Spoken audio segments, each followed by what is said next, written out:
여러분, 매드 크라운이라는 그 가수를 아십니까? 래퍼인데요, 래퍼. 매드 크라운이란, 제가 언뜻 보다가 이 래퍼의 노래 죽지마라는 노래를 접하게 되었습니다. 되게 많이 울림이 있어서 그 가사를 한번 소개해 드리려고 합니다. 제목은 죽지마인데요. 죽지마, 동굴 속에 숨지마, 기죽지마, 완벽하게 안 살아도 돼. 거울 앞에서 그렇게 울지마. 흔들리는 것들이 예뻐. 그러니까 흔들리면 흔들리게도, 아니 춤을 춘다고 생각해. 외로운 발자국 하나하나 지구에 키스마크를 남긴다고 생각해. 눈앞이 깜깜해져서 아무것도 안 보일 땐 넌 그냥 멋진 선글라스를 낀 거야. 무지개는 굽어야 무지개고 늘 비가 온 뒤떠. 좀 지친 거야. 알아. 모두 아픔에 대해 아는 척을 하네. 그럼에도 불구하고 사는 척을 하래. 행복한 꿈 꾸라고 말을 하고 다들 자는 척을 하네. 내 작은 방 아무리 두꺼운 커튼을 쳐도 무책임한 희망을 주고 그 빛을 억지로 들이미는데, 근데 사람들은 몰라. 웅크린 넌 개미같이 하찮고 안쓰러워하는 사람들의 시선은 돋보기 같아서 그 빛이 널 찢어 죽인다는 걸. 가장 조용한 사람들의 머릿속이 가장 시끄러운 걸 사람들은 몰라. 그러니까 1시간만 더 살아보자. 건조기 돌리면 1시간 금방 가. 1시간이 지나면 건조기에서 갓 나온 빨래 냄새, 그거 맡으면서 힘내자. 그렇게 하루 더 살자. 그렇게 하루를 더 살고 한 달 더 살면 올해도 금방이야. 그렇게 우리 오늘 보고 내일 보고 모레 또 봐. 매일매일 오래 봐. 오늘은 죽지 마. 이 노래는 극단적인 선택을 하는 자들을 위한 노래이지만 지금 이 시대를 살아가는 우리들에게도 큰 울림을 주고 있습니다. 우리나라가 세계 다른 나라들보다 월등히 높은 것이 있죠. 그것은 바로 자살률입니다. OECD 국가 평균 자살률은 우리나라가 2배 이상 높습니다. 특히 통계 중에 나이대별 자살률을 분석한 것도 있는데요. 어느 나이대가 가장 자살률이 높은 줄 아십니까? 어느 나이대일까요? 바로 70대 이상의 자살률이 가장 높습니다. 왜 70대 이상에게 자살률이 이렇게 가장 높게 나왔을까요? 이와 비슷한 통계가 있습니다. 바로 1인 가구 수입니다. 70세 이상의 1인 가구 수가 19.8%로 우리나라 전체 1인 가구 수 중에 가장 많이 나왔습니다. 뿐만 아니라 2025년 KBS 보도에 따르면 인구 감소 지역에서 자살률이 높게 나왔다고 합니다. 그 이유는 고령화와 빈곤 그리고 사회적 고립이라는 삼중고가 겹쳤기 때문이며, 앞으로도 이 노년층의 자살과 고독사는 계속 늘어날 거라 예측하였죠. 특히 현대 문명의 발전은 우리에게 주는 이점도 많지만 그 이면에 우리를 더욱 고립되게 합니다. AI의 발달은 우리가 더 많은 것을 가능하게 하죠. PPT를 만들어줘, 이미지 등을 만들어줘 하면 눈 깜짝할 사이에 만들어줍니다. 마치 도깨비 방망이와 같아요. 전에는 누군가의 도움을 받아야 했던 것들을 이제는 AI로 인해서 혼자서 빨리 할 수 있게 되었죠. 하지만 반대로 함께 협업해야 했고 도움을 받았던 것들이 이젠 혼자 할 수 있게 됨으로써 홀로 하게 된 것입니다. 고도로 발달된 현대 문명은 우리를 더욱 고독하게 만들고 홀로 있게 합니다. 그리고 여러분, 자살은 고립뿐만 아니라 우울증과 밀접한 관련이 있죠. 최근 통계청의 사망 분석에 따르면 최근 3년간 자살자 중에 70%에서 80%는 우울증의 영향이 원인임을 보여주고 있습니다.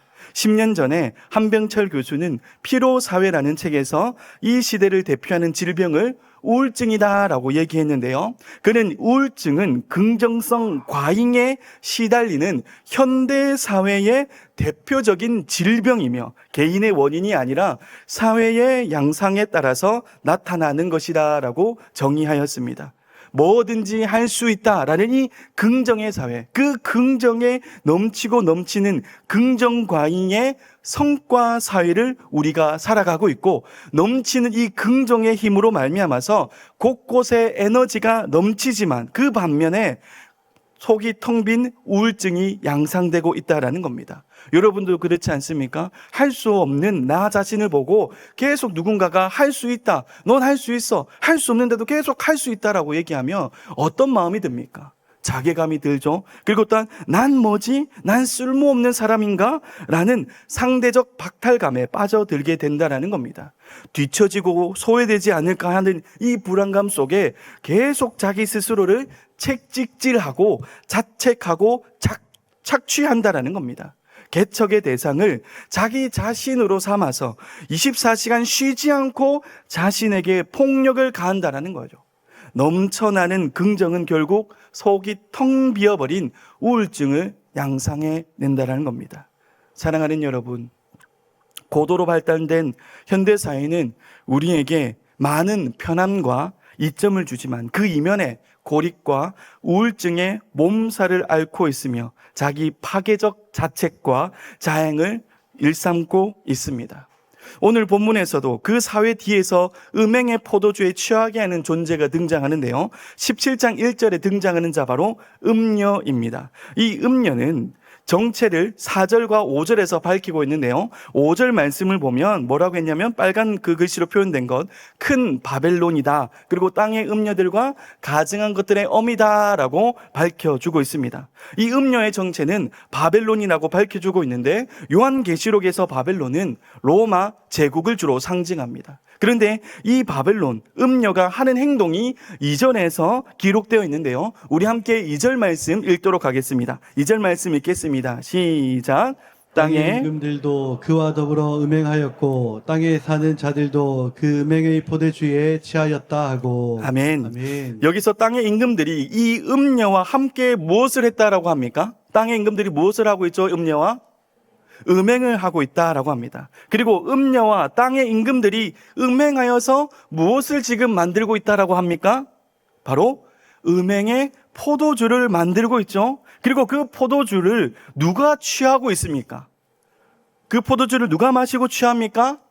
바로 땅에 사는 자들이 취하고 있다라고 합니다. 여기서 음행은 영적 음행과 죄를 뜻합니다. 즉 음녀, 바벨론은 땅의 임금들을 음행하고 죄를 짓게 만들게 하였고 그 죄를 양상하여서 땅에 사는 자들까지도 그 음행의 포도주에 취하게 만들었다라는 겁니다. 지금도 세상은 각종 시스템과 그리고 사조, 문화와 여론 등을 통해서 노골적으로 우리들을 핍박하고 우리들의 생각을 오염시키고 있죠. 요즘에 드라마나 영상을 보면 거의 대부분이 자극적이고 폭력적입니다. 마치 그것이 맞는 것처럼, 그것이 마치 사이다처럼 여기게 만들죠. 특히 동성애 코드가 안 들어간 곳이 없어요. 이렇게 죄를 작고 아름답게 포장하여서 죄 짓는 것이 마치 유행인 것처럼 만들고 있다는 겁니다. 사랑하는 여러분, 이런 세상에서 우리는 그러면 어떻게 살아야 할까요? 세상과 똑같이 살면 될까요? 이런 세상에 많은 사람들처럼 너 죽고 나 죽자 하고 살아야 합니까? 근데 요즘은 또 달라졌죠? 요즘은 어떻게 합니까? 너 죽고 어떻게 합니까? 나 살자 그러죠. 나 살자. 그렇게 하면 속이 다 시원한 것처럼 그리고 이기는 걸까요? 여러분, 누군가가 나를 때렸다라고 생각해 봅시다. 누군가가 나를 때렸어요. 그러면 나도 맞았으니 똑같이 때립니다. 그런데 때린 사람 그리고 그렇게 맞은 사람은 가만히 있을까요? 아니죠. 어떻게 합니까? 자신의 때린 것은 생각지도 않고 자신의 맞은 것보다 더 세게 때리게 되죠. 그러면 서로 세게 때리고 또 세게 때리고 왔다 갔다 하다가 결국에는 폭력을 일삼게 되고 죄에 빠져드는 겁니다. 결국 세상과 똑같이 되어버리고 마는 것이죠. 사랑하는 여러분, 주님은 우리를 그의 핏값으로 세상과 구별하셨고 우리에게 그 통치에 따라서 합당한 삶을 살 것을 요청하십니다. 믿으십니까? 그렇다면 우리는 이 세상에서 어떻게 살아가야 할까요? 세상과 똑같이 살아가면 똑같이 패배함으로 흘러가게 되는데 어떻게 살아가면 좋을까요? 오늘 본문 말씀을 통해서 승리를 누리시는 저와 여러분들 다 되시기를 예수님의 이름으로 축복합니다. 아멘. 아멘. 그런데 우리가 세상과 맞서 싸운다라는 것은 쉽지 않은 일입니다. 특히 오늘 본문의 음녀, 바벨론이 함께하는 존재가 등장하는데요. 바벨론도 감당하기 어려운데 첩첩산중의 모습입니다. 우리 3절 말씀 한번 읽어볼까요? 3절 읽겠습니다. 시작. 곧 성령으로 나를 데리고 광야로 가니라. 내가 보니 여자가 붉은 빛 짐승을 탔는데 그 짐승의 몸에 하나님을 모독하는 이름들이 가득하고 7머리와 10뿔이 있으며. 아멘. 여자, 이 음녀가 무엇을 탔다라고 표현하고 있습니까? 네, 붉은빛 짐승을 탔다라고 합니다. 요한계시록에서 사탄은 용 그리고 옛뱀이라고 표현하고 있고 12장에서 보면 사탄은 최후의 일전을 준비하는 모습을 보여주고 있습니다. 그리고 이어서 13장을 보면 사탄의 세력과 관련된 두 짐승이 등장하는데 그 첫째 짐승이 오늘 본문의 짐승입니다. 이 짐승의 생김새가 어떻다라고 얘기하죠? 머리는 몇 개입니까? 7개. 그리고 뿔은요? 10개입니다. 먼저 머리는 7개인데 본문 말씀에 짐승의 머리는 당시 로마 제국의 황제들을 뜻합니다. 근데 그 머리가 몇 개라고요? 7개에 달하는 것은 일반적으로 7은 완전함을 뜻하죠. 그렇다면 여기서 7머리는 로마 제국 황제 전체를 포함하며 그들에 의해서 대표되는 세상 세력 전체를 의미하는 것입니다. 그리고 뿔은 몇 개라고 얘기합니까? 뿔은 몇 개죠? 10뿔이죠. 뿔은 계시록에서 권세 그리고 권위를 뜻합니다. 여기서 짐승의 뿔이 10개다라는 것은 열은 넷과 같이 온 우주를 포함하는 숫자로 간주됩니다. 그러니까 짐승이 10뿔을 가지고 있다라는 사실은 이 짐승의 권위를 나타내는 동시에 온 땅의 왕들의 권세를 또한 장악하고 있다라는 것을 보여주고 있는 것이죠. 자, 여러분, 생긴 것이 아주 예쁩니까? 아니면 무시무시합니까? 무시무시하죠? 그런데 더 충격적인 것은 이 짐승과 음녀가 행하는 행동입니다. 우리 6절 말씀이 있는데요. 앞선 말씀 2절에서 보면 음녀와 땅의 임금들과 땅에 사는 자들이 무엇에 취해 있었죠? 무엇에 취해 있었습니까? 음행의 포도주에 취해 있었죠. 그런데 이 음행의 포도주가 무엇인지 6절에서 밝혀주고 있습니다. 우리 6절 말씀 함께 읽겠습니다. 시작. 또 내가 보매 이 여자가 성도들의 피와 예수의 증인들의 피에 취한지라. 내가 그 여자를 보고 놀랍게 여기고 크게 놀랍게 여기니. 아멘. 아멘. 음녀와 땅의 임금들이 땅에 사는 자들을 취하게 한 것이 무엇입니까? 바로 성도들의 피, 예수 증인들의 피라는 겁니다. 이 말씀에서 알 수 있듯이 6절에서 음녀, 즉 바벨론과 바벨론의 본을 따는 땅의 임금들과 땅에 사는 자들이 함께 죄를 자행하였고 특히 취했다는 표현을 통해서 성도들을 핍박하고 죽이는 그런 죄를 자발적으로 하고 있다라고 말씀하고 있다는 겁니다. 사랑하는 여러분, 이러한 존재를 우리가 어떻게 이길 수 있을까요? 싸움도 제대로 걸겠습니까? 그냥 앞에 맞닥뜨리면 도망치기 바쁘겠죠? 마치 계란으로 바위치기 같습니다. 지금도 공권력 앞에 개인의 소리는 묵살되죠. 그리고 나라의 무자비함 속에 한 명의 목숨은 파리 목숨처럼 취급될 때가 있습니다.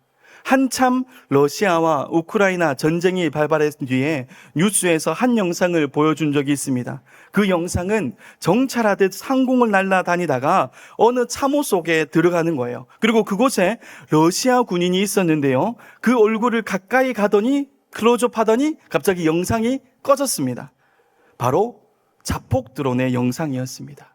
그 영상을 보고 깜짝 놀랐어요. 첫 번째는 주변에도 이런 드론이 날아다니는데 라는 생각이었고요. 또 하나는 드론 저 한 대의 값이 얼마일까 라는 생각이었습니다.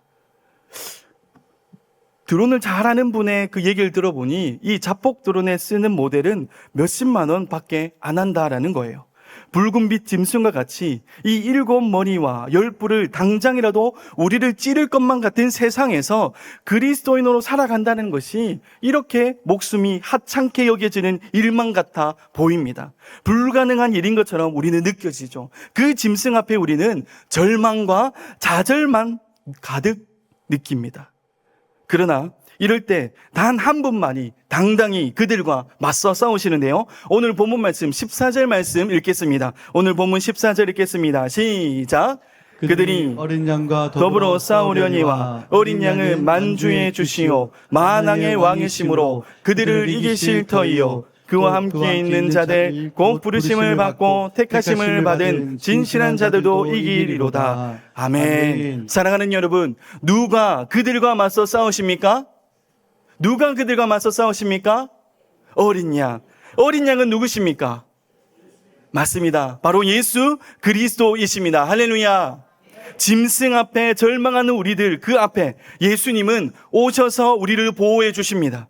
음녀와 짐승은 권세를 이용하여서 우리를 취하게 하고 죄를 짓게 하지만 예수님은 우리를 소리를 들어주시고 우리 앞에 서셔서 악한 것들과 싸우시는 분이십니다. 믿으십니까? 뿐만 아니라 예수님은 승리하시죠. 왜 그렇습니까? 14절에 예수님을 어떤 분이라고 묘사합니까? 바로 만주의 주시다. 그리고 만왕의 왕이시다라고 말씀하고 있습니다. 여러분, 좀 전 말씀에 짐승의 머리가 몇 개라고요? 7개라 합니다. 7머리는 이 세상의 왕들을 뜻하는데 예수님은 어떤 분이십니까? 만왕의 왕이시죠. 아멘. 또 짐승의 10뿔은 짐승의 권위와 권세를 뜻하는데 온 땅에 미치는 그 권세를 뜻하는데 예수님은 어떠신 분입니까? 만주의 주이시죠. 그러니 예수님은 이기시는 분이십니다. 이기시는 예수님과 함께함으로 우리는 삶과 세상에서 승리하는 삶이 되는 줄 믿으시기 바랍니다. 아멘. 사랑하는 여러분, 그럼 예수님과 함께한다라는 것은 어떻게 하는 것일까요? 전쟁이 일어날 때에 가장 안전한 곳은 어디입니까? 최근에 이란과 미국이 전쟁을 했었죠. 그때 이란이 안전합니까? 아니면 우리나라가 안전합니까?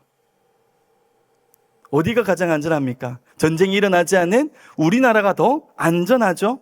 위험한 전쟁이 일어나지 않는 곳이 가장 안전합니다. 그래서 우리는 전쟁은 예수님이 하시고 우리는 멀리 서서 응원하고 싶은 마음이 늘 듭니다. 그런데 여러분, 이 세상에 영적 전쟁이 일어나지 않는 곳이 어디 있습니까? 이 세상의 사단과 그와 함께한 무리들의 영향이 안 미치는 곳이 어디 있느냐 말입니다.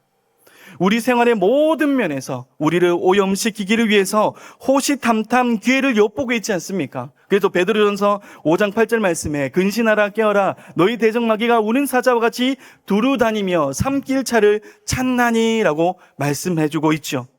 이런 영적 전쟁의 포화 속에서 가장 안전한 곳은 예수님과 멀리 떨어진 것이 아니라 예수님의 바로 그 뒤를 따라가고 함께하는 것인 줄 믿습니다. 그래서 요한복음 12장 26절에서 이렇게 말씀해 주고 있는데요. 우리 요한복음 12장 26절 함께 읽겠습니다. 시작.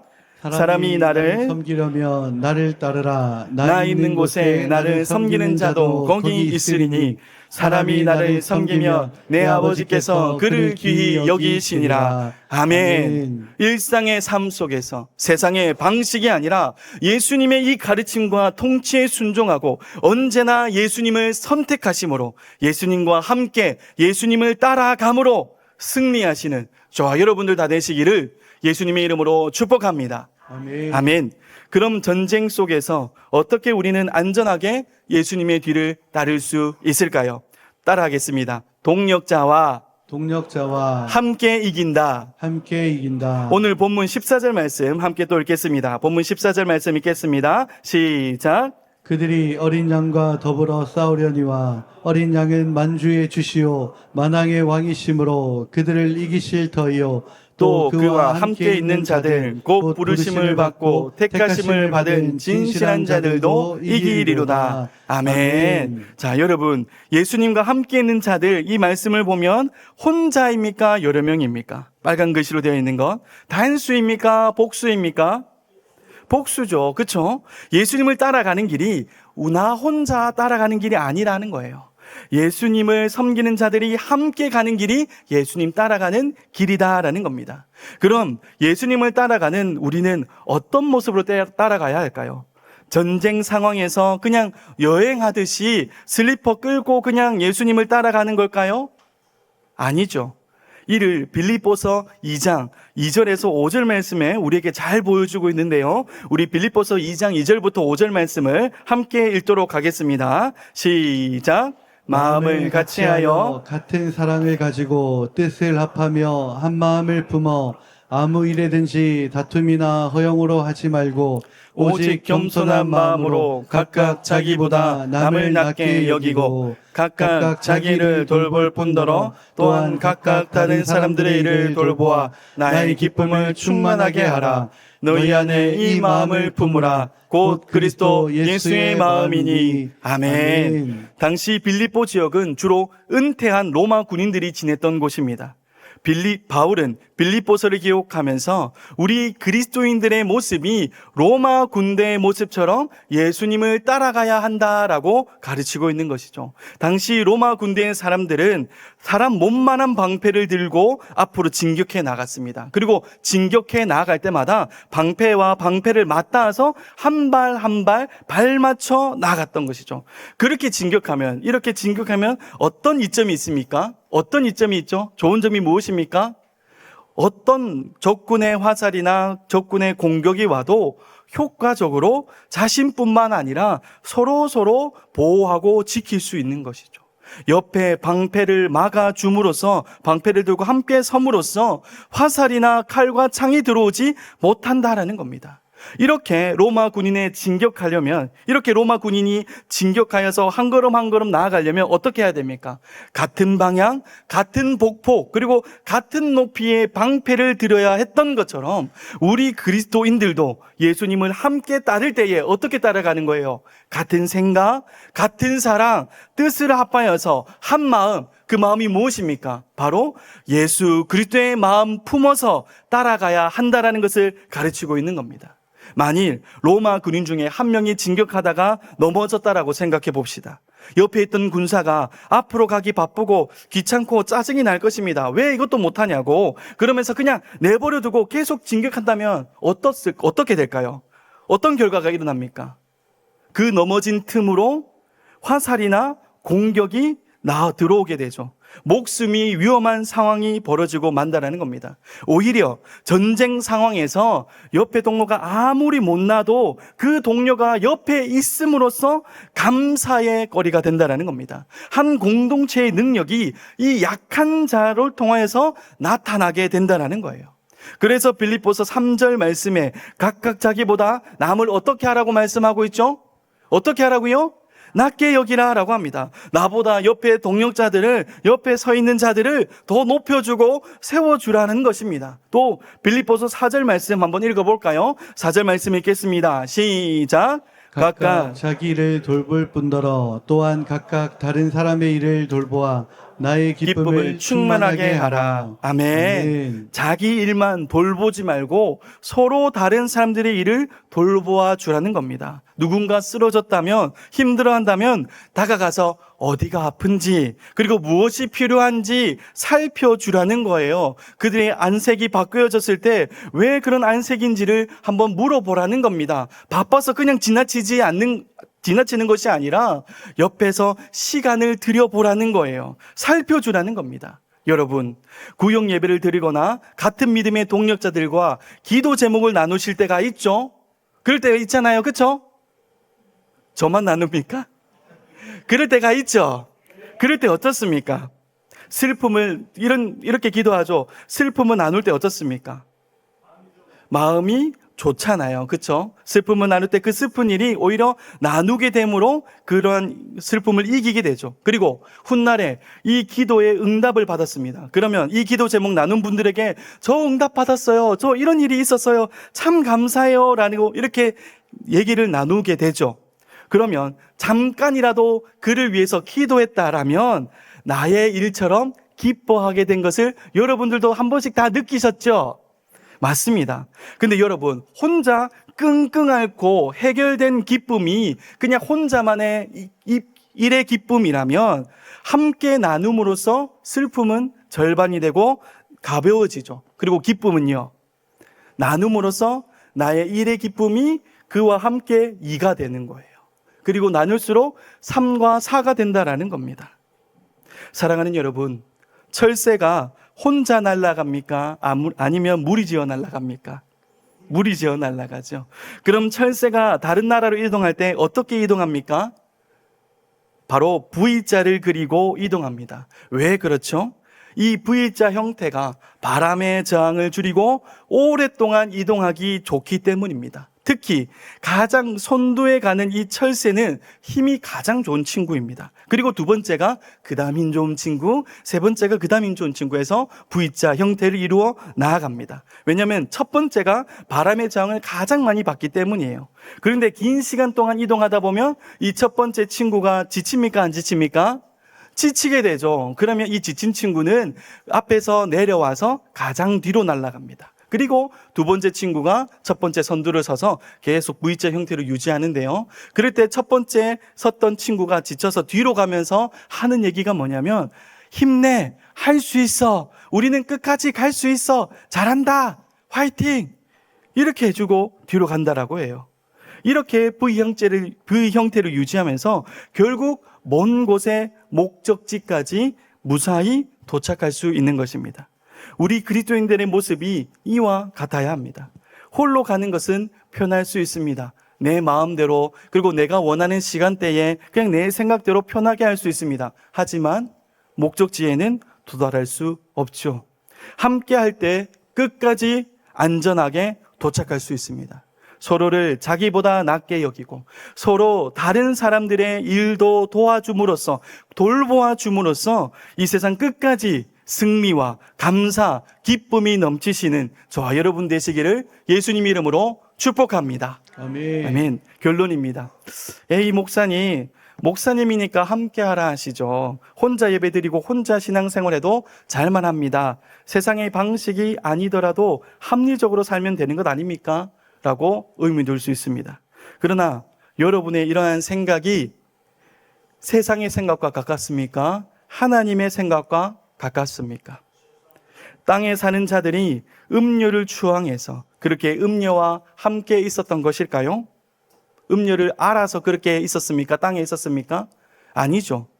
그냥 준비치 못했기 때문에 아무런 생각 없이 세상이 좋고 지금의 생활이 좋아서 그냥 그곳에 있었던 것이죠. 땅에 있던 것입니다. 예수님이 비유해서 기름을 준비 못하여서 챙기러 갔다가 문 밖에서 이를 갈았던 10처녀들이 신랑을 미워해서 그렇게 했습니까? 아니죠. 하나님은 우리가 함께함으로 승리하기를 원하신 줄 믿으시기 바랍니다. 아멘. 그런데 놀라운 점은 함께하는 것이 극명한 결과를 가져옵니다. 우리 16절 읽어볼까요? 16절 읽겠습니다. 시작. 내가 본 바 이 열불과 짐승은 음녀를 미워하여 망하게 하고 벌거벗게 하고 그의 살을 먹고 불로 아주 사르리라. 아멘. 아멘. 여러분, 음녀는 누구와 함께 아까 있었죠? 짐승과 같은 팀 아니었습니까? 함께 있었고 같은 일에, 그리고 성도를 피해 취하는 것에 기뻐했던 자들 아닙니까? 그런데 음녀가 지금 어떻게 되었다라고 말씀하고 있습니까? 짐승의 먹이가 되었죠. 아주 이런 비참한 결과가 아닐 수 없습니다.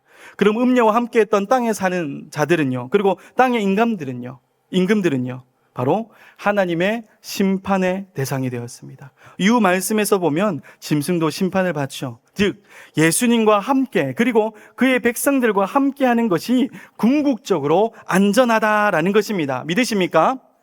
요한계시록 심판의 그 정황을 보면 이와 같습니다.